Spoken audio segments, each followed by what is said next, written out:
All right, so we're looking at section 6 now, which is the composition of reflections. So we're going to be looking at how, or what happens when we do multiple reflections, and what type of transformation is formed when we do multiple reflections. Okay, so starting off, we've got a translation or a rotation is basically a composition of two reflections. Okay, so if we take a reflection and we cross it across and we flip it over two parallel lines, we end up with a translation. So if we do two reflections over two parallel lines in a row, we end up with a translation. So we end up with kind of like a slide. If we take the composition of reflections across two intersecting lines, we end up with a rotation. Okay, so if we do it twice, we end up with a rotation. We revolved around a point.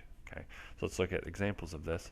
So here would be an example of your translation.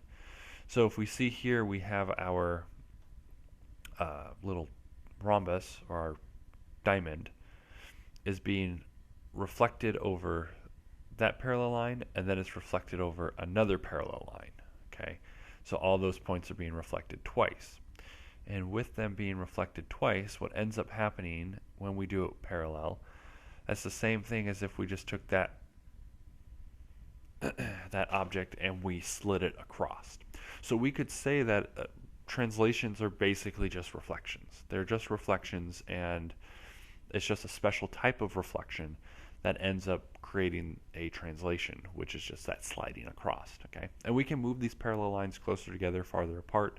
So if the parallel lines were farther apart, what's going to end up happening to our shape? It's going to slide more. So if the parallel lines are farther apart, you're going to end up sliding farther. If they're closer together, you're not going to slide as far.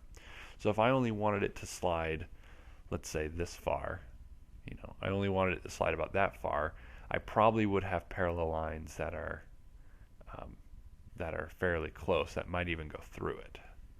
Okay, so they'll be even closer because you don't want to move it as much. If you want to move it a far distance, you basically move it so it's flipped twice. Okay, you want it flipped kind of halfway there and then the rest of the way. And so that's a translation. So now your rotation was the intersecting of two lines and then doing reflections around those intersected lines. And so we see here when we do our flip, okay, we end up doing our rotation. It's being rotated, okay, in this case looks like about 180 degrees.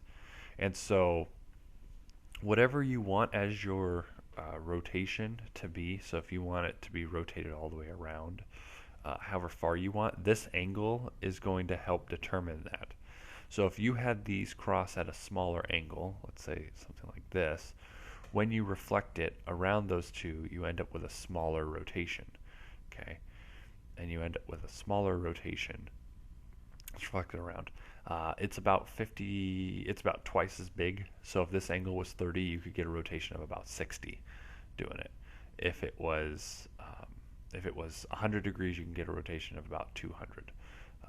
But obviously you can't, or you could do 100. But here, since they cross at about 90 degrees, two rotations in a row get us about 180 degree.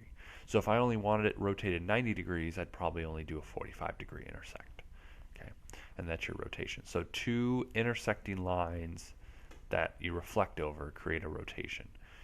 Two parallel lines that you're reflecting over gives you a translation.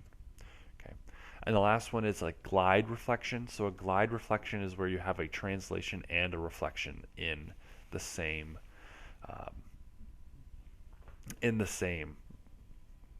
sequence. So you slide an object, then you flip it. Okay, so it's another composition that we have, and its special name is a glide reflection.